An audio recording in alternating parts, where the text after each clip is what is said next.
games begin. Quick story. Diabolu Frank.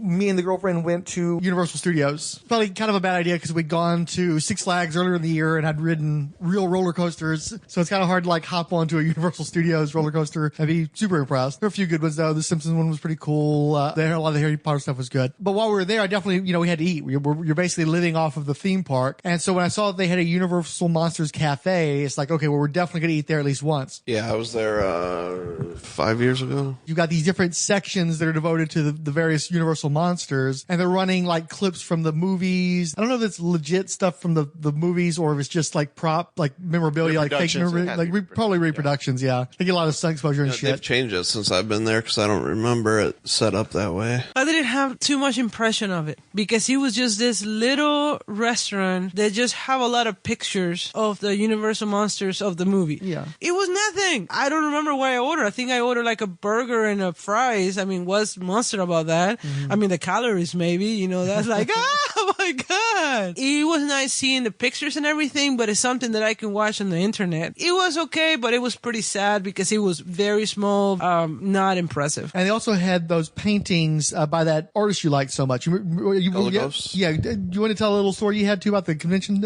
appearance? You and I were at the convention and we walked up to his table. Well, what's the guy's name again? Basil Gogos.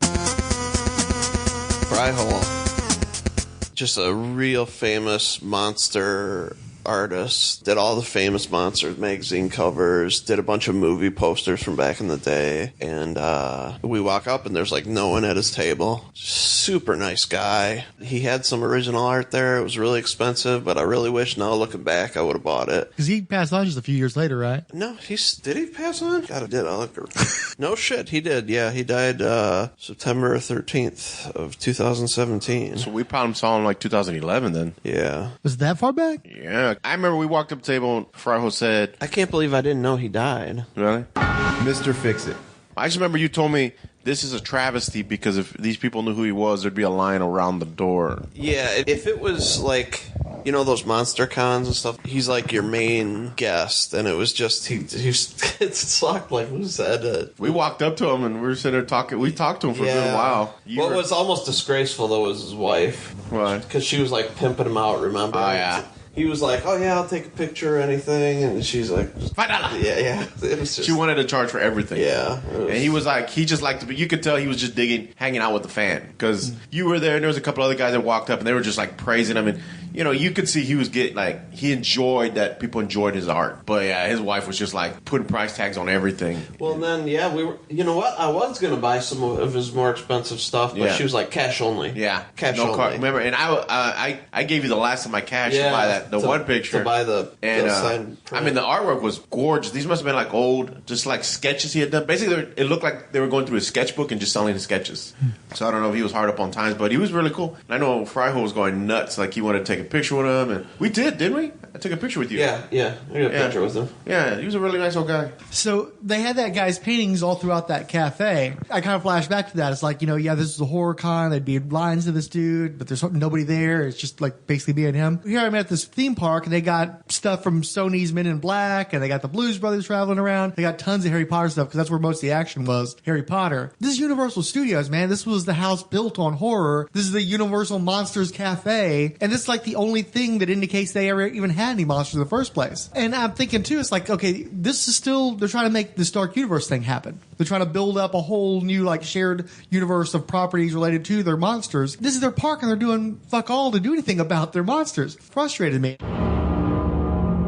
Let's turn out the light. The time has come. Where are we? Look. Look and wonder. I shall awaken memories of terror and triumph, of love and crime and death. Your spirit that has wandered through so many forms and so many ages. Thou shalt rise again.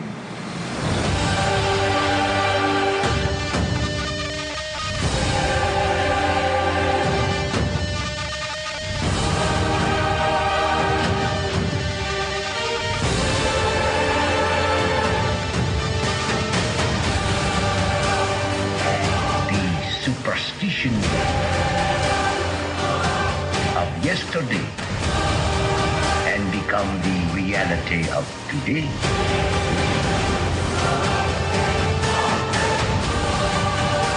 Think of it, waiting for a new life to come. I shall come back very soon now. With terrible power. The nations of the world will run squealing in terror. To a new world of gods and monsters.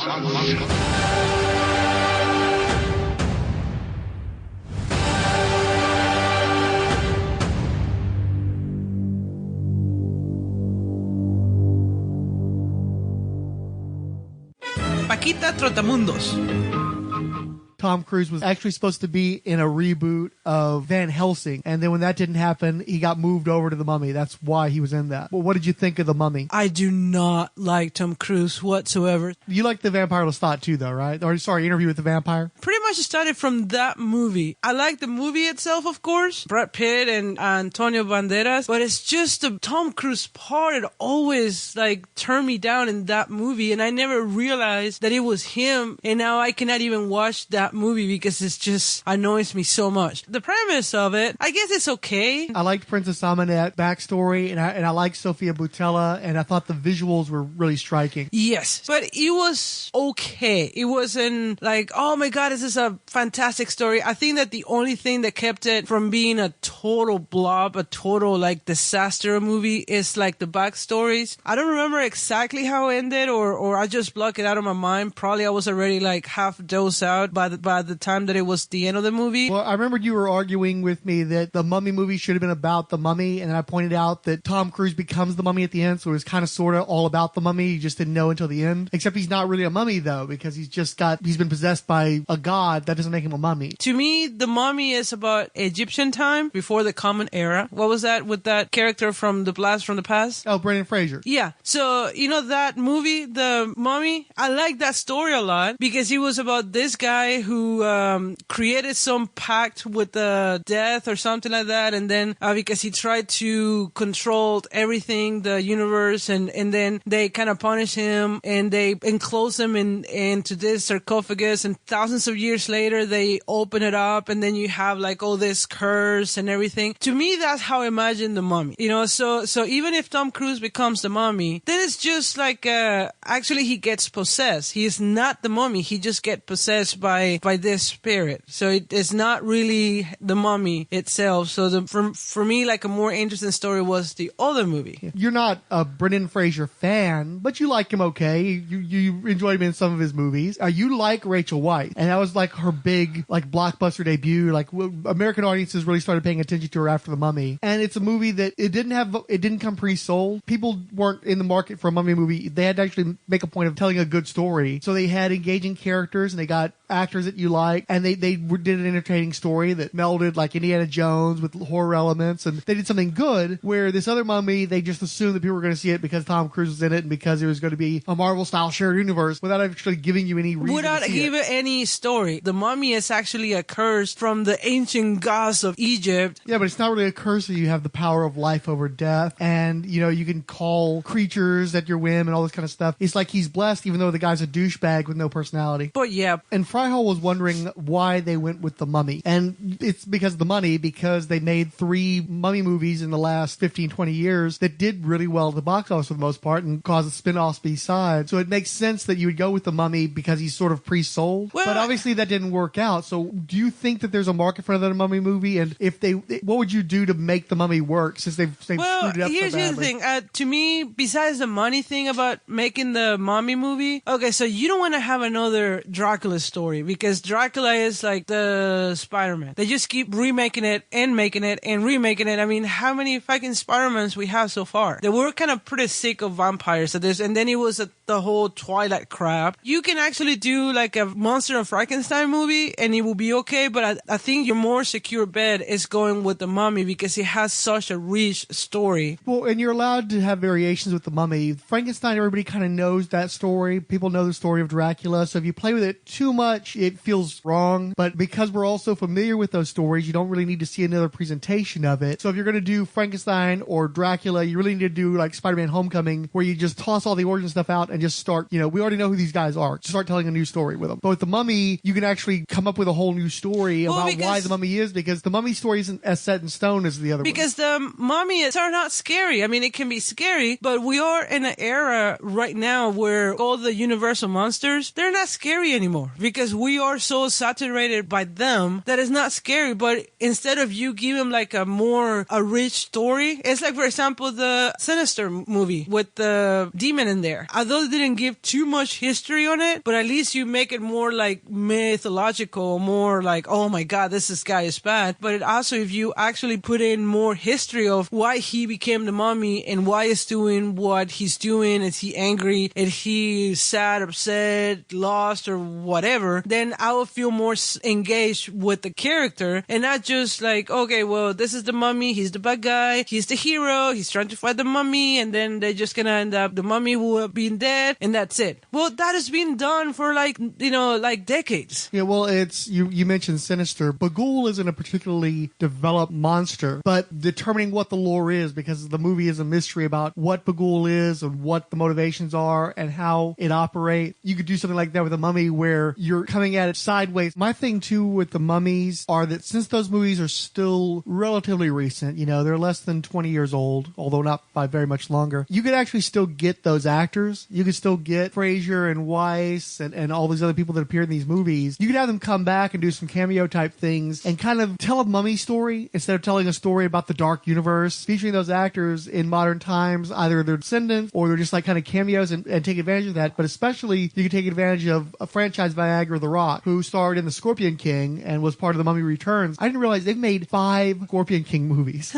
There are more Scorpion King movies than Mummy movies at this point. So if you're going to try to turn The Mummy into a modern day adventure franchise, bring The Rock back in a modern context and do something with him. But it'd also be nice to have some of these other actors, since they're still around, they're still active. In your mind, a good Mummy movie will be like action, scary, funny? I think a mix, because I think when you and I watched the 99 Mummy ahead of watching the Tom Cruise one, and we both still enjoyed it. And what I was pleased by in rewatching it was that it did have moments of horror to it. It did have adventure. It did have romance. It did have comedy. It gave you the whole packet. It wasn't any one thing. I don't think in this point in time you can actually make a Mummy movie being scary. Like in the 50s or 40s. That's not scary anymore.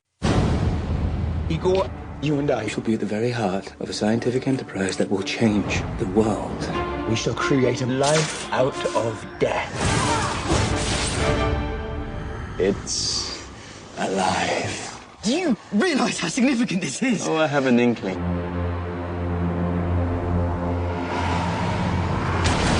I was given life 200 years ago. I am like none other.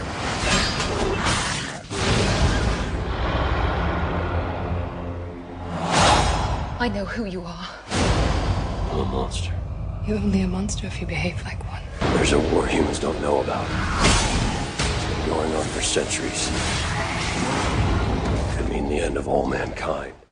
This goes to something that I was thinking. My idea for a new take on the Frankenstein's monster story. Count Drunkula. I was thinking about this, and something that I would do a little bit different is this creates an evolution for the Universal version, because the Universal version of Frankenstein's monster is kind of just a dumb brute. He's kind of a mindless, limited vocabulary thing. And I think I would lean a little bit more towards the source material and actually give him some intelligence. And what I would do with a Frankenstein story is basically the monster, because of his deformity, essentially because of his physical nature, he can't really blend in with daylight society, but he's not unintelligent. So he kind of becomes an underworld figure, and he could even, become like a kind of crime boss or have something along those lines. Kind of like this figure of power through his cunning and his borrowed intellect and his physicality. He's kind of like a smart Solomon Grundy or the original version of Killer Croc. But part of the chief difference is he keeps Victor Frankenstein, and he basically holds Victor hostage by basically threatening his family. He's like, if you ever try to run away or if you ever destroy me, I'm going to kill everybody that you know and love. Because that was basically what happened in the book, is he started targeting one by one, picking off all of Victor's family members. He threatens to do that because he needs Victor. He needs his help because the monster, and I decided to call him Adam because it's a kind of like Prometheus. It's a created person thing. This Adam Frankenstein character wants a family. He wants a wife. So we get the Bride of Frankenstein created that way. Basically, he just bullies and extorts Victor into creating a wife for him. And then once she's created, now you have these two monsters in a loveless marriage. So then you get this family drama and this kind of soap operatic thing between the monster and his bride actually hating each other, resenting each other. For the monster, that can never be enough. He wants more. So he wants to create a son of Frankenstein. He wants to create these children, all these offspring, in his search kind of for perfection. He kind of resents humanity, but he also longs to have that part of him, to have that perfect sense. He needs the doctor to do that. So the doctor is kind of trapped in this thing. So maybe part of the plot becomes the doctor starting to conspire against him. Maybe,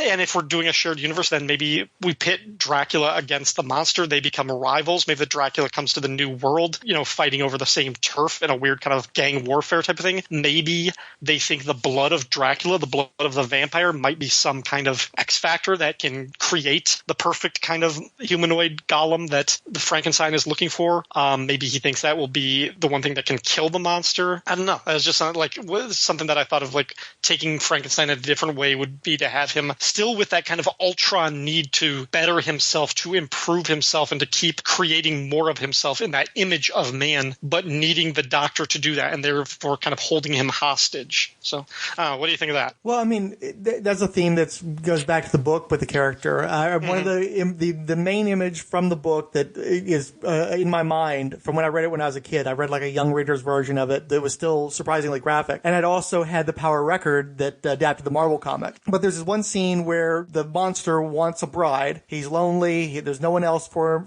himself. So he forces Victor Frankenstein to build him a woman. And so he's in the process of doing this. He's working in like a cabin, I think, and he's got basically this bucket of parts that he's working off of. And as he's working, he imagines what happens if he creates this woman and they procreate, and you end up with this race of inhuman creatures that that would spawn from the bride. And at the same time, he can feel the presence of the monster looking through a window at him, watching him work, not making himself announced, but just he can feel the eyes on him. And so he picks up this bucket of parts and just tosses out the window and declares that he's never going to do this and that's when the real war starts between Frankenstein and his monster. And obviously that was a theme that was picked up with Bride of Frankenstein. It's a strand from the book that they turned into a movie. I do think that you definitely want to play with the bride. I can almost see where you could go directly into it. I kind of hope that's something that maybe Bill Condon was going to do, is basically conjoin Frankenstein and Bride of Frankenstein, since you have that thread that was already in the original book anyway, and basically just tell both stories at once to set up both the characters. The one thing that kind of gets me is I can definitely see putting Frankenstein in a modern context, but there's a part of me, the traditionalist in me, that kind of wants to see Frankenstein set in the olden times, and he's sort of like your Captain America, basically. He's the guy who's unmoored from time. I think most of the monsters could be unmoored from time, where they have this history, this long history, and that comes into play in the modern stories, but you can go back and tell stories, these period pieces, from when they came about. I feel like Frankenstein, especially since it's Universal's Frankenstein, it has to resemble the Karloff version. You have to have green tinged skin, you have to have the flat top, you have to have the bolts, you have to have the stitches, you have to have the great black fingernails and a semblance of that suit, because again, one of the things that bothered me about Mary Shelley's Frankenstein when it came out is they did have the more intelligent Frankenstein. A lot of people that are book readers want to see that more intelligent version, but the audience that has a familiarity with Frankenstein, that have an affection for that character, usually have an affection for Karloff's version, Proto-Hulk, basically, this sort of sweet creature that doesn't understand its own power, that gets into some bad situations because of his own misunderstandings, but also because of people's reaction to him. And I do think that if you're going to try to make the Universal monsters work today, you have to play up the misfit quality, that these aren't our heroes, these aren't us with feet of clay that we just happen to be bestowed powers. These are people that are intentionally excluded. These are separate from the rest of us, that even the most liberal of us would probably have trouble with these people because of where they came from, how they've come to exist, the things they've done as part of their existence. And again, as you mentioned with a character like Frankenstein,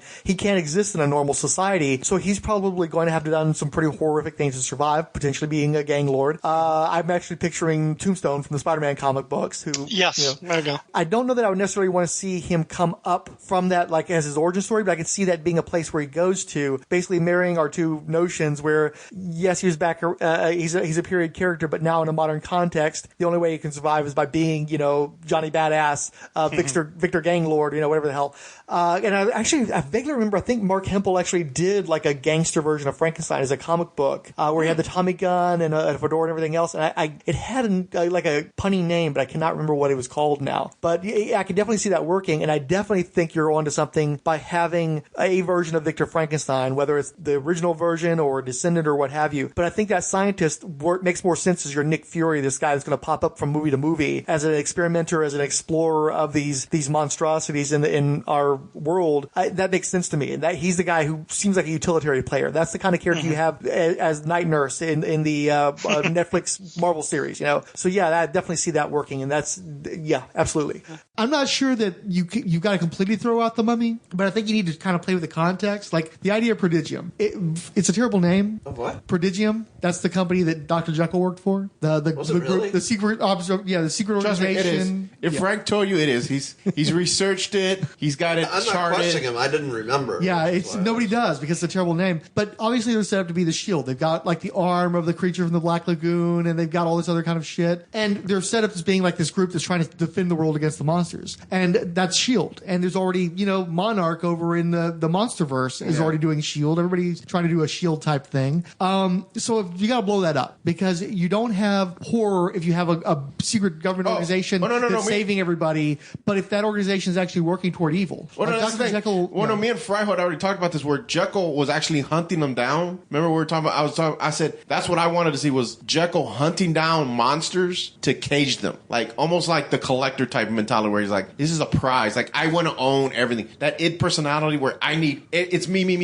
and I need to be the top of the food chain, and because they're loose, I'm not the top of the food chain. And I wanted. That's why when I saw that head, I remember telling him that's what I thought they were going to go with it, where they were going to show like cages with like wolfmen and shit like that imprisoned, and he was actually keeping them as a prize. Yeah. That's what I thought they were going to go with. That's what I want to see. Makes him even more evil because it's like, not only is he a monster, but he's a monster who has to be the king of the monsters, and he has to own the monsters. That's kind of like a movie I thought out one time. If I was making a movie, I don't know who I was talking to about it, but I always thought it'd be cool to have like these really, like we were talking about, like R-rated Universal monsters, have these just really violent fucking monsters being killed off one at a time, and toward the end it turns out that it's a human serial killer who just... They did something like that with Nightbreed. Well, he was a serial killer, and then once he ran up against the Nightbreed, he got wiped out. No, but I think in the continual... He wasn't picking off Nightbreeds. In the continual comics, I think he was going around... There was a character in there that was killing Nightbreed, if I remember correctly. The dude with the button eyes. I think so. Yeah. I'm telling you right now that Clive Barker didn't have that idea.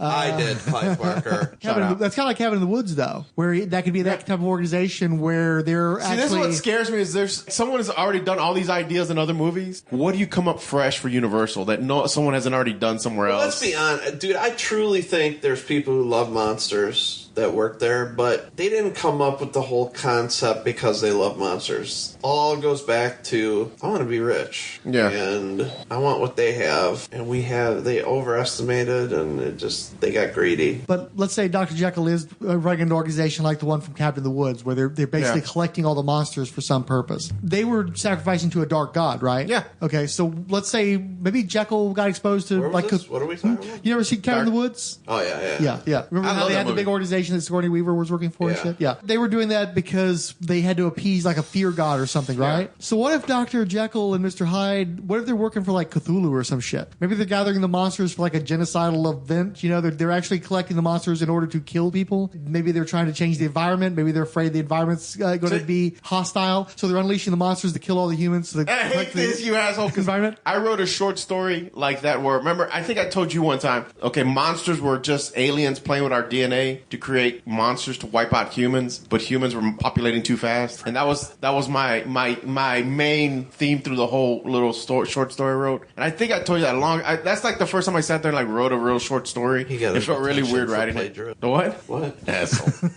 but yeah, I've already written that. Damn it. That's a movie too. That's a Stephen King movie. Fuck you. Guy keeps writing things before I do. Prodigium can't be a good guy organization because if you have a big good guy organization, that's not scary. So you got to do something That's where scary. I get back to the Mummy. Everybody was a good guy. But then you're creating Spectre. We've already seen. Well, no, but it's still a situation where you've got people are scared of the government. People are scared of like X-Files type bullshit. That's it. Yeah. Trump should be a universal monster. right. So you make them something to fear. You make them something scary, and so you have nowhere to turn. I don't think you can have like an organized resistance against these monsters. If you're going to have heroes at all, you've got to have underdogs. You got to have guys like a Carl Kolchak or something. You got to apparently our universe has the rights to like the Incredible Shrinking Man. Well, that's an underdog 'cause he's a little tiny guy. Ant-Man. They got Darkman. They own the rights to Darkman. Tiny little hands. Wait a minute. So are you now saying that Darkman would be the hero fighting the universal monsters to defend mankind? Yeah. I knew it was going to go in that direction. When he brought up Darkman to me earlier this week, I was like,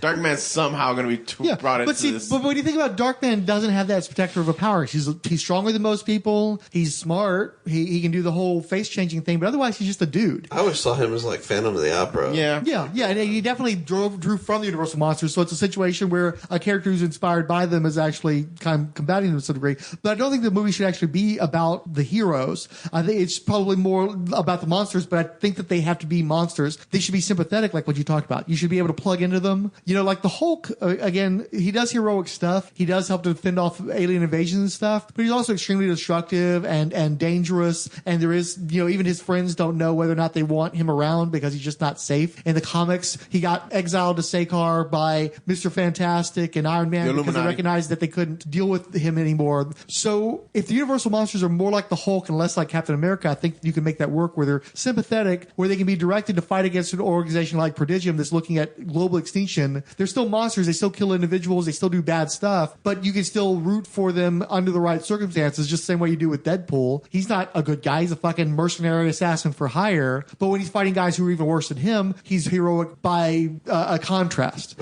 So, and you can do that, and you can do it with a PG-13 and still sell the shit to the kids and still have your Happy Meals, but do it a little darker and do it in a way you really where... want it at 13, PG-13? Yeah, because the thing is you have to give kids an outlet. Kids need monsters. Kids need to be able to project their negative stuff. It's that you want, it's that you realize it has to be. Well, is it that you want it at PG-13, or do you realize I could no definitely fucking way they'll pull off a rated R? That's not their goal. I would love it if they would get like hardcore badass directors like Fede Alvarez or that chick that did the Babadook, or people that are doing like, Jordan Peele, guys who are doing like real legit horror shit. I'd love it if they could do them and do an R-rated universe. Because another thing that's been floated is that they might give the Universal Monsters to Blumhouse, the guys who've been doing a lot of these, pretty solid horror movies over the last few years, and let them do, like you said, R-rated or maybe hard PG-13 rated, but more horror skewing type stuff. Because I do think you need to serve a different audience than Marvel, but they're still trying to use the Marvel model, and they still want to make some of that Marvel money. Yeah. And I don't think you make anything like Marvel money with hard R stuff. Deadpool's an exception because he's such a charismatic character. People really gravitate towards that, but I'm not sure you could replicate that across the line. I don't know if you're going to see Cable t-shirts and Domino t-shirts. Oh, no,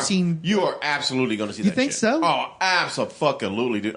We were at the con. How many cables did you see? I saw 2. Yeah. I've never seen a cable at a fucking con before. Right, but a lot of that's but we've seen the Halle Berry Catwoman at cons before too. That doesn't mean that. But the Deadpool merchandising, they're fucking pumping the shit out of that stuff. Yeah. They're gonna touch that Cable stuff. Now it's not gonna be, Cable's not gonna be the Merc with a mouth type shit. Mm-hmm. But I really do believe they're gonna pump out the merchandise, dude. That's money you're throwing away, because not everyone's gonna want to wear a Deadpool t-shirt, but you have a great Cable t-shirt. Domino, come on, dude. That's their Wonder Woman. That's their Wonder Woman dollar right there. Strong female character. Well, she's the Black Widow. Yeah, well, but it's a strong female character. Just more emphasis on the black. That's their strong female character. I think they've done smart enough now where they realize we can't just play this one character. If he has a supporting cast, we got to put them all on stuff, because people, if they don't gravitate to the main character, they're going to gravitate to someone in the movie. Like I saw a t-shirt of, what was her name? The blind character in Deadpool? Oh, Blind Alice. Yeah, Blind. Someone had a Blind Alice t-shirt, dude, I'd never seen before. before. And it's her walking. It says, I miss cocaine or some shit.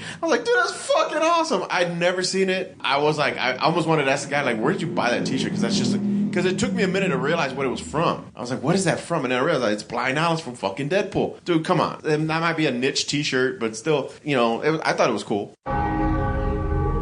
My life. My job. My curse is to vanquish evil. His name is Van Helsing. Some say you're a holy man. Others say you're a murderer. Which is it? It's a bit of both. He has come to a forbidden land to battle enemies that are legend.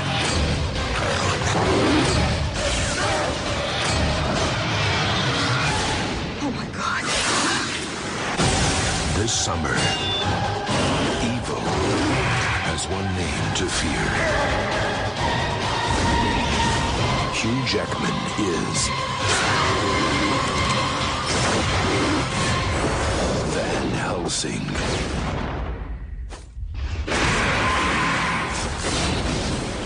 Something I've talked about with the guys too is that I've been pushing a more PG-13, more all audiences inclusive type of movie that just happens to have the Universal monsters in it. And what none of us talked about in all those conversations was that they'd already done that in 2004 with Van Helsing with Hugh Jackman. And you and I watched that movie. What did you think of Van Helsing? So it was everything that it's like they'd already screwed up in all the same ways they did with the Tom Cruise Mummy movie with Van Helsing. So you've got an unengaging lead character who's something of a name, but there's not much to him. You've got the female co-lead. They don't develop their relationship. They're supposed to be romantic, but you never feel it. There's just constant action. It's just a barrage of action. And they're constantly playing that up-tempo guitar music and stuff, trying to get you, get excited, constantly throwing CGI stuff at you. And because they're so busy overwhelming your senses with stuff, but they never drill down into it, there's nothing there. And it's like you and I went and saw Roma, the Alfonso Cuarón movie, and that's a movie where almost nothing happened, and you have these long periods of just like silent or just like small conversations about small talk. But because it's so immersive and you become part of this time period and these people's lives, when these things do happen, it's impactful. Well, and even if Van Helsing was like the opposite, there's constantly stuff happening and none of it ever matters to you. So how many times can you throw at somebody and they don't get hurt? That's one of the things that I keep getting annoyed over and over again. It's just like, it seems that they have like those cables. Oh, we gotta use the cables again. Let's throw this person from this place to that place, and nothing happened to them. And over and over, I think that was the recurring theme. And yeah, I mean, you have... Or they're constantly falling from high heights and landing hard or getting thrown through walls. And they're cartoon characters and nothing doesn't impact them at all. Nothing happens. And then, I mean, they try to put like all these different monsters, but they didn't give me anything. Once again, they assumed that we know about the monsters. Fine, we know about them, but I didn't feel close to any of the characters for that movie. Like, they mentioned about Frankenstein, and yeah, they want to give him a little bit of like, friends, I'm alone, I don't know what am I? But it didn't give me anything. I didn't feel absolutely nothing for this like green, yeah, but they liked it. Yeah, with the electrical design, green. The designs thing. were really bad. And the CGI too, right? was pretty bad. Yeah. Like the design for each, for example, the fucking Drunkula character. You trying very hard to make it look like Antonio Banderas in the interview with the vampire. Even the hair and how he moved. He wasn't even sexy. He wasn't even nothing. And then the whole wives things is just like... The acting in that movie was terrible. The main character, to the entire movie, they got this hints about his backstory. What is his backstory? Like, well, you forgot that him and Dracula ended up being brothers. Well, it's not that I forgot. At that time, I was pretty much like, I passed out during the movie like 3 or 4 times. I fell asleep a few times because the problem is that 2 or 3 minutes of dialogue, they're like this 10-15 minutes of action, throwing people from one thing to another, and then this ridiculous James Bond assistant making weapons, and then you go it's so annoying too. He was no cue. It was annoying. The sidekick was extremely annoying, and then the whole thing about at the beginning of the movie is like, whoa, this will light 1,000 suns, or like the power the sun. I don't know what it does. And I'm like, so you said that you read about a lot about vampires because you're giving steaks and garlic and all that, and you don't realize, because that's kind of like the most common topic about vampires, that they actually cannot withstand the sun. Then you created the sun that, oh, I don't know what it does. So it's like, and then why you wasted with this other, like, why you don't just put it? Well, they killed a whole ton of vampires that only exist for a couple of minutes to get blown up, because they're like, it's mostly Dracula and his wives, and they introduced like dozens of additional vampires, and they all got blown up 5 minutes later by that bomb, so they were no longer an issue anymore. I'd imagine they didn't know that sunlight works that way, because vampires are constantly running around in daylight in this movie, which makes no damn sense. No, they're not. When the sun goes away. In the clouds, okay. And the clouds, yeah. I think every speaking actor in that movie was wearing a wig, and it was noticeable. So yeah, I didn't feel close to the main girl. You know, I am a big girl character power, or she's badass, but in this one, it just didn't felt nothing. I was interested the first time they mentioned the backstory about, oh yeah, you know, there's like the family for generations and generations trying to fight Dracula, and they cannot die before Dracula, because if they do, nobody will go to heaven. And then they told like the story a little bit, so I'm like, oh, that's pretty cool, you know. But it didn't go to nothing. Yeah, it just fed into the finale of the movie, but by then you didn't give a shit. Exactly. And the brother, he pretty much ended up being a werewolf. Well, and he got killed by Van Helsing, but then Van Helsing gets slashed by the brother before he dies, and so Van Helsing's going to become a werewolf. And it turns out he has become a werewolf because the only thing that can kill Dracula is a werewolf, and it's also his brother. And don't forget the part where they have to use Frankenstein to conduct electricity into alien pods, like from the Aliens movies. But those pods feature the undead bat babies of Dracula and his bride, and they'll be born, but then they'll die and they'll explode into slime. But the only way they'll be able to survive is if Frankenstein is the conduit of the energies. Like, and oh, by the way, you didn't have to watch. I watched the cartoon. There's actually a 30-minute cartoon. There was a prequel to the movie with the Jekyll and Hyde characters, and apparently Dr. Jekyll had been in love with Queen Victoria, and so he was turning into Hyde to murder women so that he could steal their souls to give to Queen Victoria to turn her into a young woman with no memory, so that he could have the love of his life back one night at a time, one murder at a time. Why is this stuff so stupid and complicated, but especially stupid? Like, none of these ideas are good. These are terrible ideas, and they're overwrought besides. Oh my god. Oh, and it was I did want to say, though, I've never liked Kate Beckinsale. I'm just not into her. I don't find her work particularly interesting. This is the only movie I liked her in, and I liked her mostly because of her pants and because of her corset, and because she just had the guts to go full blast with the ridiculous Transylvanian accent. But yeah, not an hero's character. Yeah, but not something that I will find interesting. Well, you're not going to care how tight Kate Beckinsale's pants are. Well, exactly. So it's like, to me, it's like, here is a strong woman that has been fighting for almost all her life to bring down Dracula with the brother, and the guy end up saving the day, you know, fucking saving the day again. So once again, the main guy is the hero, and she just get like cast off to the side. She dies at the end, but not before the kiss. When how in the world they got in love when they never show any emotions whatsoever into the entire fucking movie? And then it's just like, oh yeah, because that's in the script, and that's kind of like the formula that you're supposed to follow. So they fall in love, they kiss, and then she dies. Okay, fine. But the it's women just will like check out and we don't have a romance. But the only reason why she's there is just to be cast aside and this guy to be the hero. And she dies at the end because they got to have a woman in the refrigerator in every one of these type of movies. Yeah. Yeah. So it was a very, very bad movie. I mean, I like I said, the CGI was horrible. Like seriously, when Dracula is walking like on the walls, you can actually feel the cable and him trying very hard to like walk normal. It's like, no, dude. I mean, come on. This is the 21st century. You can actually film it backwards and then you like flip the screen. I mean, come on. Are you amateurs in this cinematography? Actually, I got more amused throughout the movie on how bad the CGI. So that was like how I kept entertaining myself. I was like, okay, well, that's stupid. Well, they should have done this. But yeah, it was and the sidekick, like I say, it was really annoying. All the actors just were screaming their lines at you. Like if they yelled it loud enough, it'll resonate.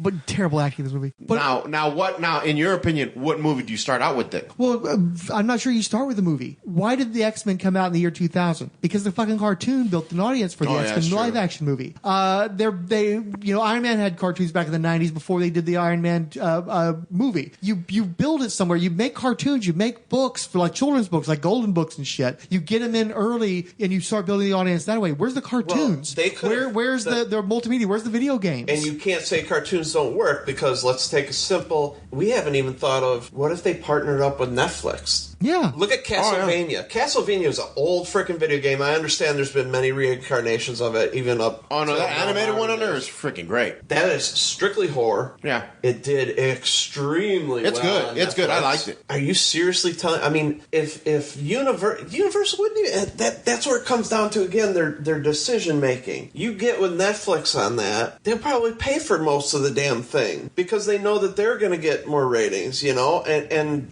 Universal co-owns NBC or they're merged with NBC, so you've got that as an option. You got Hulu as an option for them. I mean, there's so many ways that they could have marketed without just going balls deep on just the movie, and that's it. Imagine taking that $250 million, breaking it up into $50 million chunks, and doing some great TV series, a great cartoon, a badass video game, and multi-vector it. Yeah. Build that brand. Yeah. I think that's real important. And if you look at Star Wars now, granted the original trilogy, it's like godlike when it's the Holy Trinity. But what I thought gave it a boost into the next generation was the cartoon series. Yeah. I mean that kept it rolling. And my opinion here though, without the Clone Wars series, I would have given up on it. I don't think you get the last two that we had or Rogue One. And the thing is, so to me, the problem I have also is with those movies, especially if you're going to do a linked universe, unless you have someone telling you what direction's going. Yeah.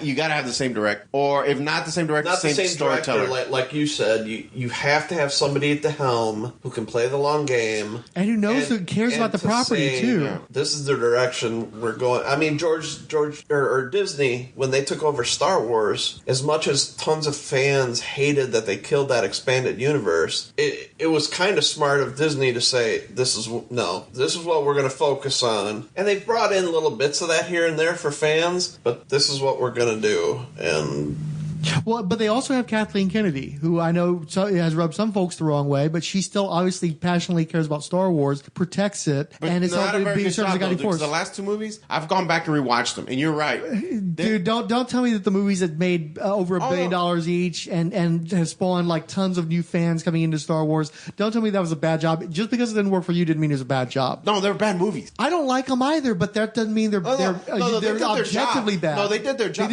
I watched the cartoon Rebels, and that does their job. I enjoy the cartoon Rebels. Just like we hate the prequels, but prequels brought in fans too. I got to go back on that. Rewatch the prequels. I kind of like them. And again, this is what I told you. If you watch Clone Wars, like what me and Fryho have done, if you watch all the cartoons and then you go back and watch the prequels, the prequels make more sense now. Because I've watched all the cartoons, I rewatched the prequels, and I'm like, oh, that's what they were trying to explain. Makes sense. Oh, okay. But again, that was one movie you did a 2-hour movie that should have been like a 4 to 5 hour movie because you need all this exposition and stuff. Now that I go back, I actually enjoyed the prequels. The Trinity still holds up. We're getting on a wrong tangent. Let's get back to Universal. Yeah, sorry. Yeah. Well, I mean, it's not that bad of a thing because Star Wars had to be rebuilt too. Star Wars lay fallow for over a decade. So and they did shit like Shadows of the Empire. Yeah. So when they go back, because I agree with you. I don't think Frank's right. They're not going to leave that shit off the table. They're going to bring it back. I think they're going to give it some time, kind of like distance themselves from the Dracula movie and the Mummy movie, and probably bring in some their version of fresh young ideas and blood to kind of steer us in a new direction. Whenever I hear indefinite, that doesn't sound. I think the biggest mistake was they were getting all these already expensive actors, and they were banking on the actors bringing people into the seats and not the characters. But they didn't fail on that because in China that is Tom Cruise is but the I reason still think the Mummy did well. I still think though, but in China though, you look at fucking Pacific Rim. There was no one famous in that movie, but China fucking loved it. Why? No, China hated that movie. Dude. No. The only reason you're getting a Pacific Rim sequel is because of China. Dude, they fucking love that movie, dude. America didn't love that movie. Oh no, China didn't like Star Wars movies. Yeah. No. And so bad. They love monster movies. So you make a monster movie like that, I still think it would do huge in China, even if it didn't have Tom Cruise. Well, no, you put He's Tom in Hanks the next one. Tom Hanks is isn't one of them. But you make a story with a cool monster at a reasonable budget, I think China would still gobble it up. And again, now the market is where it has to hit big here and it has to hit big there to really be considered a hit. Well, I think that's not true. If you make a lot of money in the States, it's okay if you don't make as much money elsewhere because the States still matter the most to people. I think people are just swinging for the bill now. They all want to hit that $1 billion mark now. They know. See, the thing with the China money, China can make a Pacific Rim sequel happen, but it's sort of like being big in Japan, which we've talked about in the past. If you're like a big musical artist in Japan, then they don't figure you're going to play anywhere else in the world because they just have such specialized tastes.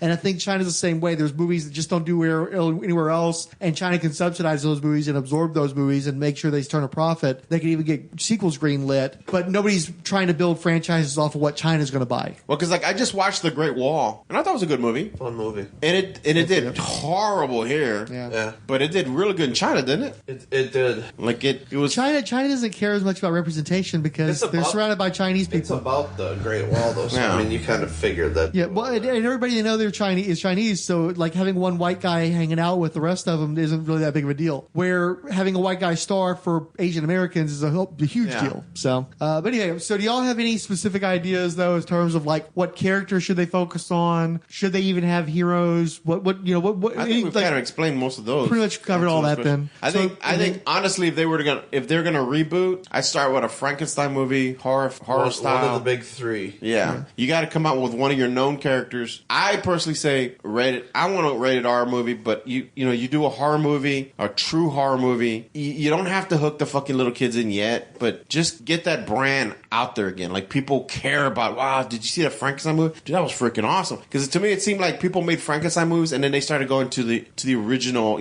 Let's do a Mary Shelley Frankenstein, which that was with De Niro, right? Mm-hmm. I thought it was okay. It was boring. Yeah, that's the problem. Is you have to make it somewhat exciting, but I think that's where you really have to play up the horror part of it. Like they're not just monsters; they're horror monsters. I agree that you have to play up the horror because you have to give them a different flavor. Yeah. That's one of the problems that DC's had with their superheroes. The superhero demand is satisfied by Marvel. You have you're going to get a good superhero movie from Marvel where you don't get that from DC, and so you're directly competing with a competitor that's already firmly entrenched with a strong fan base. Product already, yeah. You're putting out superior product, so you definitely need to show, okay, we're doing something different. We're not just going to do action movies without costumes. They wouldn't even have to go the movie route or the cartoon or any of the others we said. If they want to go with like a TV show, a miniseries on Netflix, Hulu, whatever. I'm not like these. Y'all got me hooked now. That Penny Dreadful. I want to see that now. Yeah. That you're giving it pretty good praise. And get some books out too. Do a book series. You can get a lot of material off of just getting some books out there and having somebody else do your world building for you. But what else do you do? T-shirts, posters. I mean, like I think that you do T-shirts and posters when you've got an audience. You got to build the audience first. I don't think they've done that well enough. I think there are some people that are going to buy shirts. And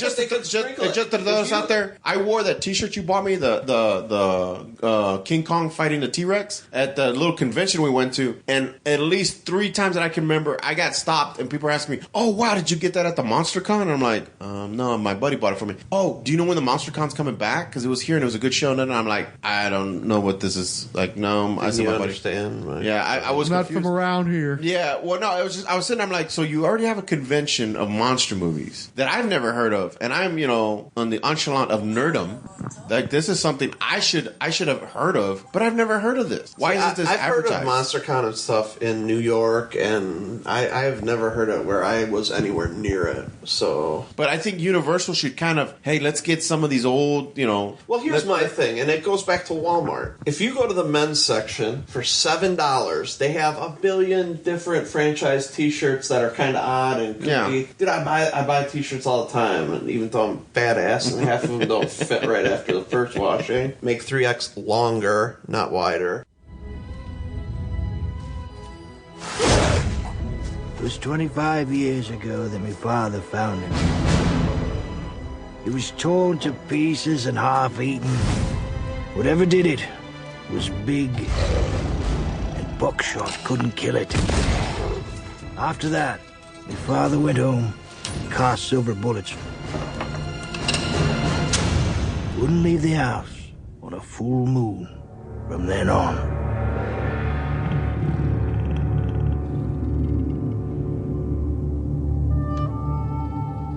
Lo and behold, prodigal son returns. Hello, Father. You've come for the funeral. What happened? Your brother's body was found in a ditch. He'd been torn to pieces.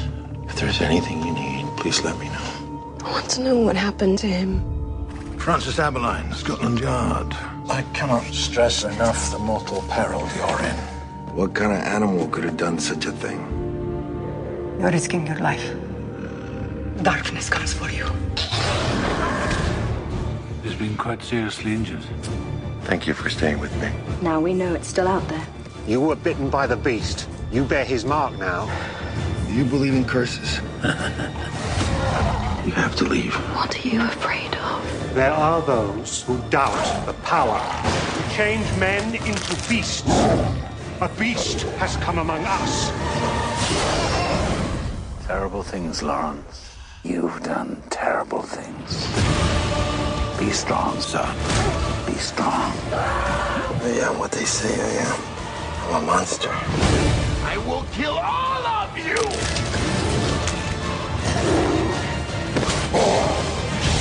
Let me help you.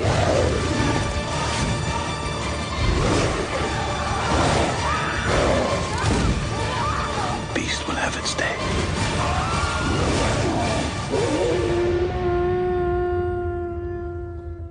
The third of the sort of like the big three, and you mentioned kind of sticking to the romantic tropes, the Gothic romance, even if it's not necessarily a period piece.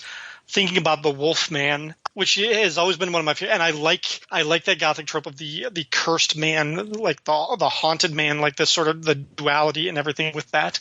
But what I might do with that and make it a little bit different is just thinking about wolves by their nature are pack creatures. Maybe just giving it a different spin by not making the wolf man, but a family, like a kind of with an obvious alpha, but like a married couple with their 2.5 children or something like that. And what if they all transform into werewolves or something? Teen Wolf played straight. Kind of, yeah. Actually, didn't they? Did the MTV series do that? Basically, was Teen Wolf played straight? I never watched it. Me neither. Yeah, I'm old. Yeah. You did this to me. You and me, Scott, we're brothers now. The bite is a gift. I don't want it. You will, but you'll have to resist crossing a line. And you're gonna need me if you want to learn how to control it. I was actually thinking about writing, I had an idea for a werewolf movie or something, and it was structurally, pacing wise, or whatever. I almost kind of thought about it as basically Jaws on land, like in the Southwest or something like that, where we don't see it or whatever, and there's kind of just this mystery, and it ends up becoming just it turns out it's not obviously not a shark or werewolf, but it ends up being a family of them that eventually kind of lay siege to the sheriff's office, the county jail or whatever. If you've got Frankenstein's monster versus dragon, or if you're hewing closer to the traditional Universal, then your problem with that is I think the monster really only works as if you're that close to the Universal Karloff version, then I don't know if the monster works as a protagonist. He's more of a sidekick, a weapon, a kind of bruiser figure. You need somebody else to command him. Well, and do you do that with Dracula? Or yeah, see, then we're getting into kind of a difficult spot, because to some degree the Universal Monsters team-up movie has already been made 30 years ago, Monster Squad. And that's exactly the role that Frankenstein plays. He's the muscle for the longest time, and then eventually he turns because the Goonies convince him to defend humanity instead of fighting against humanity to fight Dracula. I think that you need to start Frankenstein, again, very much the Hulk arc. You start him at that simple childlike place, but I think he eventually has to grow in intellect and become more of a fully formed figure of his own, especially if you do the whole Captain America notion of him starting out in Victorian England and then working his way up to the modern day. By the way, it was Frankenstein Mobster. I finally remembered. I do think you do eventually get to intelligent Frankenstein, and actually that could be part of what makes him sad, is that the more intelligent he becomes, the more he can't be forgiven for the darker acts that he would potentially commit. But I do kind of think that if you're going to have a protagonist amongst the monsters, someone who's kind of working with humanity, it could be Frankenstein. But honestly, you could also have him be doing the anti-redemption arc, where basically he gets more and more further adrift and becomes more and more of an antagonistic presence, the more intelligent and the more involved with our world that he becomes. The more corrupted he becomes because of his circumstances. I definitely see that happening, but I don't want to see him just consigned to being just the Karloff. I think you can start from, think about it. Universal also owns the Munsters, and Herman Munster is this progression of Frankenstein where he has qualities of the classic Frankenstein, but he walks and talks and he acts like, a suburban house dad. So you could still have that Frankenstein archetype develop and progress and not be stuck as, we deserve, we belong dead, He can be in that place to begin with, but I think he has to progress from that place because I don't think that you can invest in him if he just stays in this barely sentient state. So yeah, that's one of those areas where you've got a lot of wiggle room. I think that you do need to start him at a familiar place, but it doesn't mean he has to stay in that place. But as far as the Wolfman goes, that's kind of tricky because again, there are tons of werewolf movies. Nobody owns the concept of the werewolf. Universal owns the Wolfman, and there is somewhat of an iconic visual, but something similar to that was attempted with the Benicio del Toro movie. And I think that of the three modern interpretations of these classic characters, that was the most dismal of the three. I really was disappointed by Joe Jackson's Wolfman. Joe Johnson's Wolfman. I hated that one so much. I was really dreading Captain America because it was the same director. Same here. It was so awful. Yeah, oh gosh, you're right. Yeah, I remember hearing about that movie, and basically, that was Benicio del Toro's pet project. He was working on that for so long. He had championed that thing, and I remember watching. I was like, dude, you are sleepwalking through this. It looks like you don't care at all about this. I was like, how could this be your pet project and you look this bored by the material? Well, and it's funny, too, because he actually bears a superficial resemblance to Lon Chaney Jr., and I kind of think that may have been what he was going for, but yeah, it was one of the least interesting acting choices he's ever made. And yeah, it was such a disappointing movie, and again, they did that thing like they did with Wolf, where you end up with two people that should not be having a big, ridiculous trampoline-involved fight where they're jumping around and looking just ridiculous. And I think they even employed CGI for the Wolfman version, and it was just awful. It was so ridiculous and silly and stupid having, these two wolves attacking one another. But Wolfman, I do think is actually one of the tricky ones because Wolfman was my favorite as a kid. I actually went to Halloween one year as Wolfman. I always liked the idea of just this feral creature. But it's weird because Wolfman doesn't have a novel. He doesn't have a source material where you go back and this is the Wolfman. You got the movies, and there are definitely elements from those movies that are very important that have become part of the culture. The silver, the cane, the poem, the involvement of the gypsies. But a lot of that stuff is tricky to do in modern day. Although I think that the Wolfman is the one character that you kind of maybe want to do as a modern story, as a complete update, letting that character wholly be a part of our modern society. But I'm not sure necessarily what you would do with him in that context because these characters have to mean something. They can't just be like, hey, this is a cool monster that I remember from when I was a kid. Hey, I used to have these Remco toys that I would have fighting, my G.I. Joes and stuff. And I think there's this major disconnect where I think as a member of Generation X, I'm perhaps the last generation that actually watched the original Universal movies on television and had those action figures and had that second and third hand familiarity with the characters because my parents and grandparents had seen those movies and such. I don't think that it's been passed on to the younger generations because they had so many more choices as far as what they were going to watch. They weren't subjected to those movies the way we were, and I don't think they have the connection. And I'm wondering if by trying to do the Universal monsters today, it's not unlike in the 90s when they were trying to do Shadow movies and Dick Tracy and even Flash Gordon back in the 80s. I'm not sure that there's a connection there. I almost feel like we're more casual fans and the hardcore fans were older generations that have already died out or aren't really a target audience anymore. And I'm not sure the younger generation claims these monsters as their monsters. So much of the familiarity that we have is from when they were doing beer commercials, in the 80s and Monster Squad. And it's I don't know that kids these days care about those 90s movies. I know they don't care about the old black and white movies. And I'm not sure what these characters are going to mean to them today. So it puts into question, well, why are you going to bother to update the Wolfman if there isn't enough of a connection enough there for an audience to connect to? So just the proposal of a shared cinematic universe with Universal monsters on its own, does that mean anything to you? What do you mean? Is it in any way a draw? We're going to do a shared cinematic universe with the Universal monsters. Does that mean anything to you? Does it matter? Well, it can be a neat idea, but if you know how to play it well, it's like you mentioned about kind of be something like Marvel. Well, with Marvel, they're heroes. They give a history to every single character to the point that you care about the character movie after movie. It adds a little bit more to their personality. Like if Dracula is fighting the Wolfman, give me somebody to root for, not just like a fucking action scene where all these two monsters are fighting without me going like, oh, come on, Wolfman, you can do it, because I'm more involved Like with this it's a character. wrestling match, something. Well, what I was thinking about is the Zack Snyder Murderverse, the DC movie, and how they're really dark and morally ambiguous, and they're taking these bright and shining heroes like Superman and Batman and trying to take them to darker places and make them more compromised. It's just like, for example, and it doesn't work for them because they're bright and shining heroes. If you make them too dark, they stop being heroes. But if you're doing stories about monsters, you could actually take some of the types of Zack Snyder was doing. Hell, Zack Snyder himself could probably do a much better job doing these monster movies and telling those same kinds of stories about these compromised antagonists or protagonists than he could with the DC heroes. Well, it's just Thanos. I know he's the villain, but at the same time, it's like you're still questioning, is he right? This moral balance that to me is making me more involved into the story to think about something instead of just like, once again, bad, good, kind of moral ambiguity that is just making like, holy shit, maybe the mummy was right to kill all these Nazis when in the 1930s when they're still barely forming, Actually, Michael Fassbender would be a pretty good Dracula. Oh, yeah.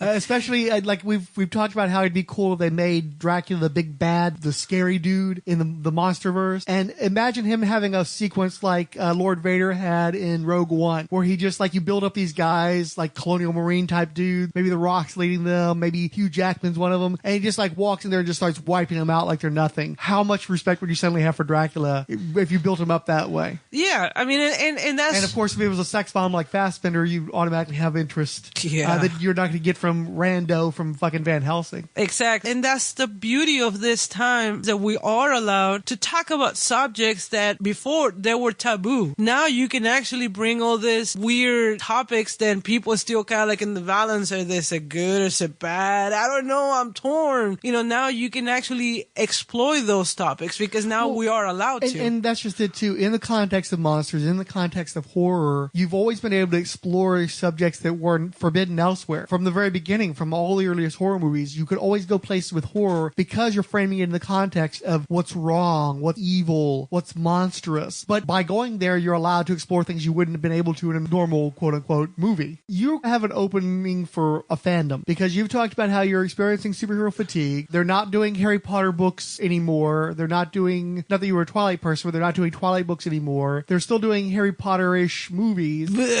Yeah. And by the way, I don't know if you noticed, but the new movie, it's struggling financially. It's being buoyed by international markets, but in the United States, it's not doing well at all. It's really like a non-issue already. I hate to say this, but I am glad because I am a huge fan of Harry Potter and I love the world that J.K. Rowling created. The world was so detailed. These movies, oh my God, it's just like, they just like the Mummy movie. One thing after another without giving me any feel like but I it's care. worse because they're contradicting stuff that's already been established. Oh, yeah. And they're not true to the spirit of the book. So they're maligning characters from the book. Although I did not like the movie, I did not hate it that I thought that I was going to hate it. I knew going in that it was bad. I knew that it was going to be fucked up. I read this article about how these movies are, as George Lucas was like 1, 2, and 3. Right. That they try, like they made all these mistakes in the continuation of the story. I love Harry Potter books. The movies piss me off so much because they changed story. They left out very important details and it's just created this thing that is not even Harry Potter. So to me, hating this Fantastic Beasts 1 and 2, it wasn't as much because there's no books about it. There's no book to screw up. Well, and that's the feeling that a lot of Star Wars fans have. It's a real war in that fandom because there are the people that love the direction of the new movies and love Rey and all the new characters. And there's also a large amount of fandom that feels left behind and betrayed, and they hate the direction. They hate that what's being done to the characters that they've fallen in love with. Star Trek and theatrically is not going anywhere. I don't know. I'm just getting tired of the same repetition over and over again. Give me something new. And so a shared horror universe could be something new, but you have to actually make it something you want to see, not just an abstract like, wow, that'd be a nice idea if they could do anything with it, but then they shit the bed with it. You seem to be on the same page as the other guys. You want a hard R, actually scary thing, and you were telling me before that you have some interest in having like the lesser monsters of the Universal, the more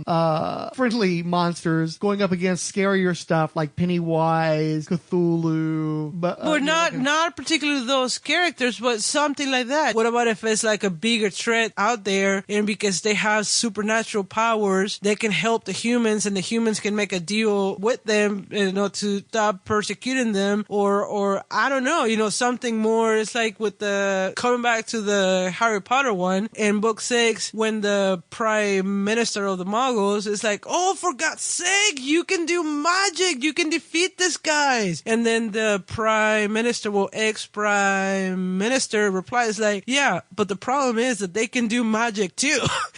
So it's like something like that with the monsters, when the humans have no other way of actually making alliance with this monster people, because if not, they're all gonna perish. Start with the history of each monster, history of what the universe works like that. It's like, so the monsters are in exile because they're persecuted, like the Hotel Transylvania, that they were like hidden. The humans are trying to do all these bad things, and they're ruining their whole world. We are stupid humans, we destroy the world. And then bring some more characters, like more evil characters from either outer space or demons or something that they can be more terrifying, so this evil forces can fight this more evil forces, create this whole universe of it that is infinite. So you want a story Bible, you want world building. They need to make that investment to make it a universe and not just a bunch of random action bullshit. Yeah. With The Mummy, they didn't throw a universe at you. They barely threw any characters at you. There wasn't any real world building. Well, exactly, because they developed Prodigium, and there were a few people that were fighting a mummy, and that's all the world building they did. There wasn't enough. And that's what I'm saying. It's just Rome is not built in a day. You're supposed to invest into each movie has its own story, but make it deep, make it rich in history. It's gonna take time. It's gonna take years and years. But if you play well, it's just like the coming back again to Harry Potter. It didn't start just in one book, created this whole thing. It took 7 books to create this entire universe to make the story of. Takes George R.R. Martin. He does the Game of Thrones book. Yes. He also had a book series called Wild Cards. It was sort of like a sci-fi X-Men sort of thing where people had power. He didn't write all the Wild Cards books. He basically came up with the premise of the universe, and then he edited books that other people wrote that took place within that universe. What if you got a bunch of decent young adult writers, guys who maybe haven't got a lot of movies optioned, or they had a movie option and it didn't pan out that great or something? Get a name like a Neil Gaiman, where they would help to form the series Bible, maybe write part of a first book, and then maybe have like a bunch of books in the middle that explore the world, explore the individual characters, and then maybe have it build up toward an Avengers type situation where you have a final book where they bring all these elements together that are threaded out through other books. That basically it's books by committee, but the fact that you have a bunch of authors, and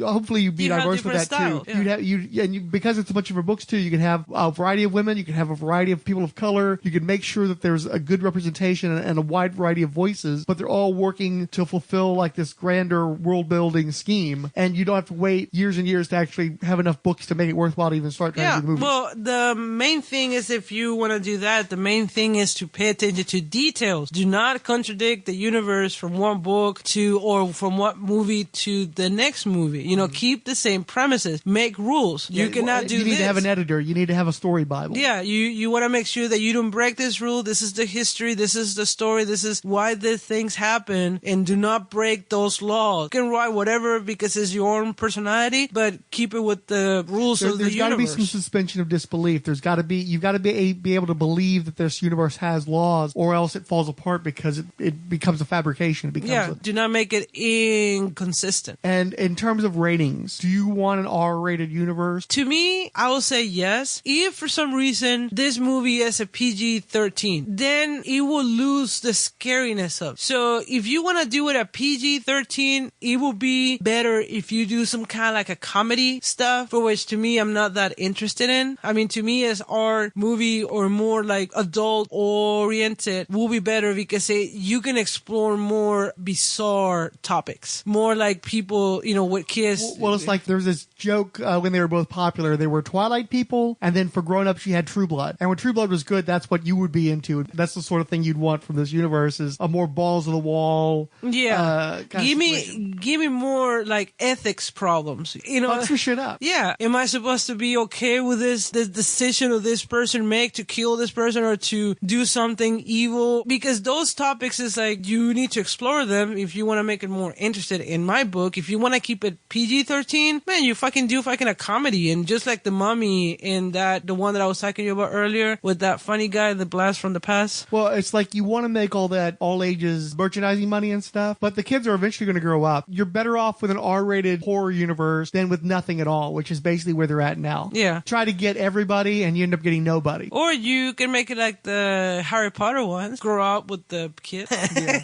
Well, see, that's what I was saying too, is I like the idea of basically doing Universal Monsters as a ripoff of Harry Potter, but you're replacing mad science with magic, although you can have some magic too. Well, you have to have magic, but yeah, I mean, make it like, you know, that's one of the good things about Harry Potter. Like the first book, it was very innocent and they didn't go into too much depth of a topics. And then as the books progresses, they go into the more dark, you know, more like fucked up shit that is happening in the world that is not black and white and pink. They go like, there's a lot of more complex topics. You can do something like that if you're going to do it throughout many years. You know, you can start with like the most innocent part of it and then just create this, like, as more you progress, the more you fucked up. It's just like us, you know, when we're little, we think that everything is, you know, roses and rainbows and unicorns. Then when you get into like the older age, you're like, oh yes, the world is fucked up.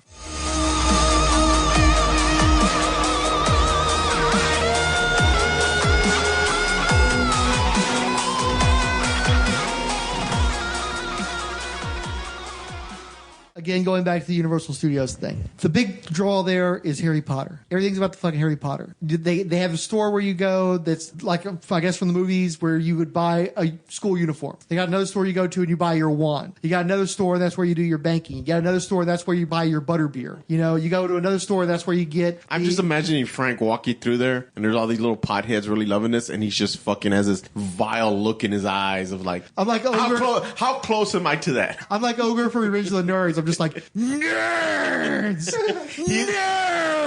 In that world, he's the ogre. Ogre from Revenge of the Nerds. Nerds! He's an alpha.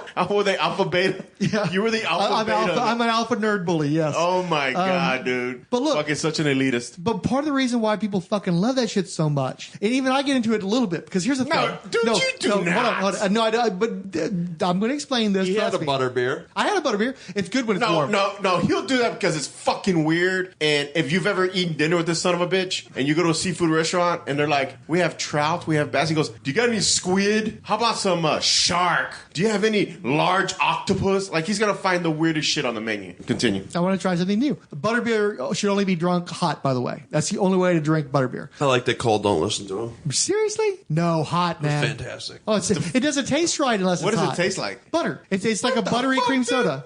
It's like cream soda. It's fantastic. But it tastes like butter. When it's hot, that butter seeps into it, and it's got this great creamy quality to it. It's great on a cold night. Anyhow, I had like a smoothie. It was like a smoothie of butterbeer. I hadn't tried the smoothie version. That's true. And getting back, when I went, I took my kids, and we went for a day, and I was so excited that I would get to pick up all this Universal Monsters. That you could not fucking find. Nothing. Like, you think... I tried to find Kong stuff for Fixit, and I couldn't find hardly anything worth a damn. I was like thinking just the regular stuff, like, oh, I want to get lapel pins, stuff like that. Nothing. Really? They had one little store, and they had one show where they showed you how the makeup works. Yeah, the makeup works. That's it. So they're trying to create a franchise of something they don't even promote. Dude, they have their own Yeah, because park. they've got the Men in Black thing. They've got the fucking Harry Simpsons. Potter. Well, again, like you go to that cafe and you can buy a monster dog, which is like a foot-long dog, right? Yeah. But there's nothing extra to it. You're just sitting in a restaurant that's decorated nicely, but there's nothing extra to it. So, Where if I go to Springfield and I go to a Krusty Burger, not only am I eating a Krusty Burger with a little tiny pickle on top of it and everything, just like in the cartoon, but it's got a wrapper that says Krusty Burger on it and a tray that says Krusty Burger.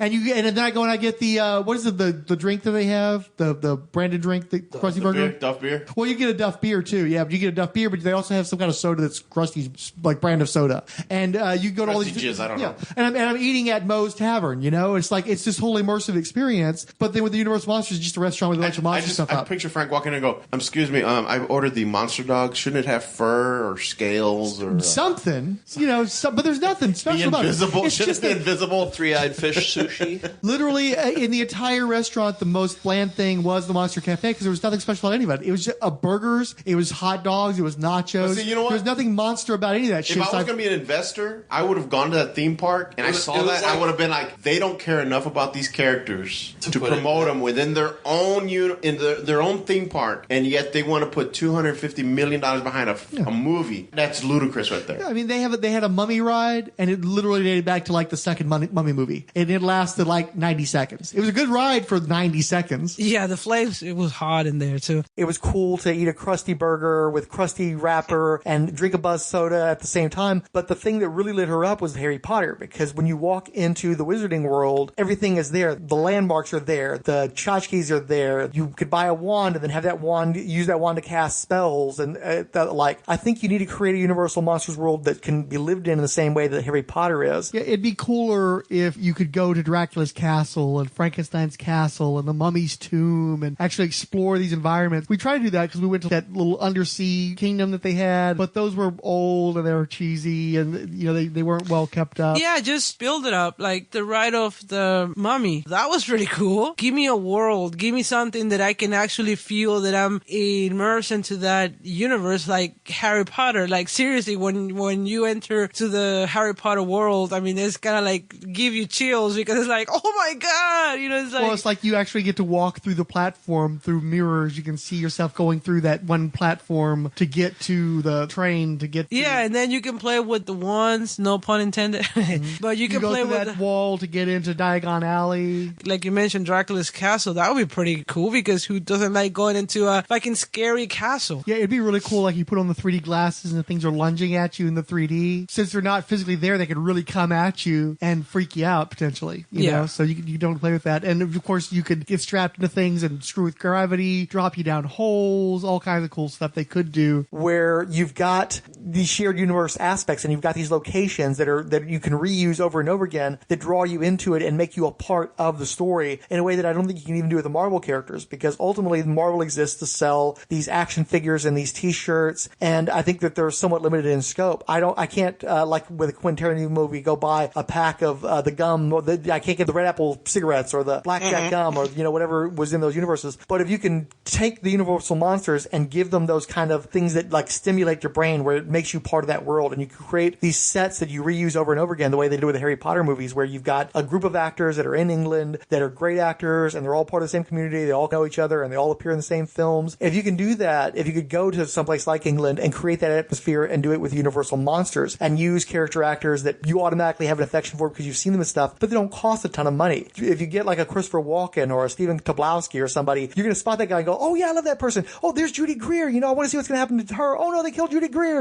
I think it invests you in a way that's a shorthand without having to deal with the gigantic machine that is something like Marvel. And I think it's something more manageable where you can just draw an actor here and there. You can just have these characters appear here and there without it being part of like this grand tapestry, but it becomes a tapestry by virtue of just producing enough material, by making enough $40, $60, $70 million movies that are all slightly connected to one another in much the same way that the Marvel TV shows are. They don't cost a ton of money, but you can tell a broader story and they're part of a bigger world. And that's sometimes enough to carry you through so long as the actual story being told at its core is good. You just need to do more Jessica Joneses and less Iron Fists. I'm glad you brought that up because that's segue in the last thing before I've got to go. What do you think about if Universal kind of invested in a cross-platform or a multimedia type of thing of doing this shared universe existing in films and television? And I'm probably thinking particularly a streaming service like a Netflix or a Hulu or something like that, because we talked about Frankenstein and you mentioned wanting to start the monster at the classic Karloff thing, but eventually progress him to more of an intelligent and type of sinister figure. How do you get him to that point? Well, I mean, that's quite an arc. Are you doing that across the whole movie? I mean, what if you gave him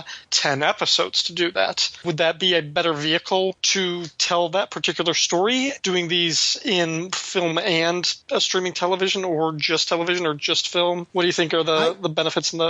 I absolutely think the multi-platforming is the way to go. I think that people have seemed to have forgotten that while Superman came out of the comic books, he went from the comic books to the radio show to the movie serials to the television show. Superman has often had more success in television than he ever had in movies. When he's stumbling throughout the last 20 years worth of movies, 30 years worth of movies, he still had Smallville. He still had Supergirl. We have all these elements that are related to Superman that are still thriving on television in a way they're not really working as well with the movies. Flash is not a character that has broken through in the cinema yet, but he's got a pretty decent legacy, especially in modern context on television. I think you absolutely would be a great idea to do television. In fact, I was digging around through the Universal properties, and when I was talking about maybe trying to do an anthology film or something, I'd love to see a movie where there's a segment that takes place in the Victorian era or maybe going into the early 20th century, and you just happen to have Winona Ryder show up as an older Mina Harker. You maybe have some, maybe even Del Toro could show up at some point. Show that in very small, subtle ways that these movies are still connected to all the Universal monsters. But also what I thought about is if you were to do a television show, what if you have, say, I don't know, Bryan Cranston play Carl Kolchak in a Night Stalker revival where he's meeting like the peripheral characters in the dark universe where here's a vampire over here, here's these, werewolves over here, and he knows that there's something that's creating these things. He's noticing that these things are turning up more and more, and you basically use something like a Night Stalker TV show to feed into the cinematic universe. But you've got to have something that brings all the kids to the table. What Marvel did that was so intelligent that people don't seem to understand is it didn't start with Iron Man in 2008. It started with the 60s cartoons. Marvel did pumped about cartoons for years and years. They were pioneers at live action television in trying to do stuff that more closely resembled the comic books, with the Lou Ferrigno show, with the Spider-Man show, video games, board games, role-playing games, action figures. They made sure that they had a firm bed of fandom before they ever even leapt into the movies. You can definitely have happy accidents like with Blade where he comes out of nowhere, but really if you want to have the kind of spectacular effect that Marvel had, you've got to have the ground game, and you need to be in all these different platforms. Where's our Universal monsters video games, and where's our cartoons, and where's our Hulu series? That's something they could and should do, and I think that they've actually given that stuff to, again, the Penny Dreadfuls, the True Bloods of the world, where they've let their characters be used and identified with other companies' wares. I think Universal needs to own their monsters and own the fact that they have the iconic images of the monsters dating back decades, and one of the easiest ways to use that is to multi-platform, to show we've got the resources to draw from to create these new things out of this old material that resonates across generations. Yeah. Well, and I mean, think about merchandising and stuff. When Marvel has a new movie coming out, they sell new shit at Disney World, and they give out like free shit at Disney World. I mean, well, I was telling Frank, you got a marketing department right there. I told Frank that I went to Universal Walmart Studios. You're getting and I have no idea the numbers. I mean, but let's just say you got 1 million. No, that's way too many. Okay, let's say you have 100,000 coming in on a daily basis. A free poster. The Universal monsters drawn all cool. Dark Universe is coming, and you hand that out for a few months. I mean, come on, that's a free fan base. That's a free. I mean, because dude, a lot of movies are word of mouth. Yeah. When I was telling Frank, I went to Walmart. Back to what you said. If an investor comes in and sees they're not even doing that, why would I? And then they go into the Kmart cafe with a poster of Frankenstein and says, "This is your Universal monsters." It's hard to not be in that environment and not at least want to know which house you'd want to be in at Harry Potter. I'm a Ravenclaw, by the way. Now that doesn't mean I want to buy the merchant shit, but it is definitely an immersive experience. My daughter's a Hufflepuff. but when you're actually in Diagon Alley and you're making the spiders move or the skeletons move using the wand that you bought at the store, you can see the synergy. It's a brilliant merchandising concept, the way they handle Harry Potter. But what's stupid about it is you're doing all this incredible stuff with Harry Potter, which does have a huge fan base, People from all over the world are going to Universal to see Harry Potter, not for anything else. But did you ride the Transformers ride? I didn't like it that much. You're fucking kidding me. No, I wasn't impressed with the Transformers ride at all. I admit that was one of the only rides where you toward the back of the vessel. And I hate the Transformers. I hate 3D rides, and I'm not a Transformers fan. Yeah. My son is the Transformers fan. That's my boy. But try to take note. Uncle Fix, fantastic. I yelled a few times because I thought I was going to fall down into it. I want to go to Universal Park now. I want to go to there just because I want to go to the Harry Potter. I like Harry Potter awesome. movies. It is awesome. The Harry Potter rides are pretty much the best. The single best ride. Just going into the stores. Yeah. Okay, let me ask you this. How expensive is that stuff there? You can vary. It's wow. So like they make so much money off Pekita. We've got so much shit. You know, we had to get a sky box, whatever the hell they call the thing, where it's like a special box of all the different treats, and she's got a mechanical ear. She bought an entire outfit. You know, gloves. I don't want to know what happens at night. I don't want to know what happens at night. You could go through and not spend a lot of money and just enjoy it. Yeah. I mean, just walk in the streets. So they made it so visually it's stimulating. It feels like even if you don't buy something from the store, you're still in the store. You can pull the shit off the shelves and look at it and shit. You know, it's like you're really there. You feel like you're really there. And again, because they have such a variety of unique environs. How big is that alleyway? Diagon Alley's pretty big. And then you can take a train to Hogwarts. Oh, wow. How big is Hogwarts? Well, there are two distinct locations within the park. You have to take a train to get from one to the other. Yeah, we didn't go and what's cool about the train is that they take it from the movies where they put like a fog over the windows so you can see the silhouettes of Harry and Ron. Yeah. Like the frogs get loose and they're climbing on shit. You look out your window and you see different environments from Harry Potter. The big giant guy rides on a broom and follows you around and shit. Just all kinds of goofy stuff like that. So the point is it's an extremely immersive experience. So why aren't you doing that with your own like Universal Monsters? Yeah. Because they haven't built it up to do that. Well, they used to. I had a friend that used to go to Universal Park for Halloween every year. And he used to tell me how that was the time to go. The whole park turns into a giant haunted house. The entire park. And he said, like, he would tell me stories of, like, you know, there'd be guys going to the restroom and all of a sudden one of the stalls would be kicked open and it's fucking Leatherface rode a chainsaw and dudes are running out of the bathroom. They would do shit like that, like scare people. They still do that. I was watching Face Off, where they do the makeup. Great show if you haven't watched it. And they still do the Halloween. But to my knowledge was Universal, they even had their monsters like the Wolfman running around. Yeah, no, they have tons of people in character. And see, that to me, it sucks because it's only, that 1 month out of the year that they're going to do that? I think they only do it a weekend. I don't think it's all month. I think it's that's even worse. One week. Like, if you're going to build up your brand... Like you're saying, the Harry Potter was a smart one where the brand, they're continuing the brand. So you go from the books to the movies, and now you have this universe. Dude, they must be raking in that movie money still from that. Yeah, and now they have the new Potter movie. Yeah, I don't know how much. I saw like a couple or three people doing the period dress. Everybody else was running around like they were attending Hogwarts. Right. So I think that they have a small following of people that are probably more interested in dressing like flappers than they are in the actual movies that they're I producing. think that one is going to be more... Well, no, I think the new movies are going to rake in just as much as the old. The first one was okay, weak, but they're not as well received by anybody. Well, no, the first one was okay. Now, what I've heard of the next few coming out, it sounds actually kind of interesting. So I'm actually more... You didn't like Fantastic Beasts? I thought it was okay. I love period movies. So. Yeah. But it's Universal. My thinking is, you got your houses, right? You got your werewolf house, you got your Frankenstein house, you got your Dracula house. And one of the things that was interesting and a real eye-opener for Pekita was she didn't realize that so many people were going to be into Slytherin. Slytherin easily dominated as among the people that were dressing up to come to this thing. And I explained to her, no, it's obvious. Everybody who's a good guy is going to be at one of the other houses. All the bad guys are going to be in Slytherin. Anybody who wants to be like an anti-hero or dark. And also one of the most popular characters in Harry Potter is Severus Snape. Oh, yeah. And so he is like the only true anti-hero of Harry Potter because you don't know what side he's on throughout most of the books, throughout most of the movies. So if you want an actual anti-hero, he's the only one. Everybody else is either pure good or pure evil. So of course Slytherin would be highly represented. But imagine if you took that Slytherin group and you're separating amongst, well, here's the werewolf guys, here's the vampire guys, here's the mummy guys. You give them different things to get into. You talked about how much you like Universal Monsters because of the mad science aspect. What got me is while we're walking around through all these stores, it's like M&Ms that are supposed to have special properties and shit like that. Imagine if you're actually selling things like chemistry sets or those, remember the anatomical models you used to be able to buy where you would see like the layers of the human body stuff? Imagine if you were basically selling kids science products that taught them things that involve STEM fields, but you dress it up with the monster shit. And so you're actually giving them something educational and you're hooking the type of people that would be into the sciences through the monster shit. Chemistry sets. Remember you used to make cotton candy and shit like that? Yeah. You used to have as a kid. They got away from a lot of that because they were messy and sometimes they were extremely dangerous. You could make explosives with that shit sometimes. But the concept is the same. Instead of having this shit be stuff that's at Fry's, buried into some educational thing, you throw Frankenstein's on top of it and then you get the kids hooked into the sciences. But they had stuff like I remember growing up, there was like this play set where you would build a monster, you would put his innards toys, and you would put this gooey shit in them. Yeah. And you would remove it. They had these cool...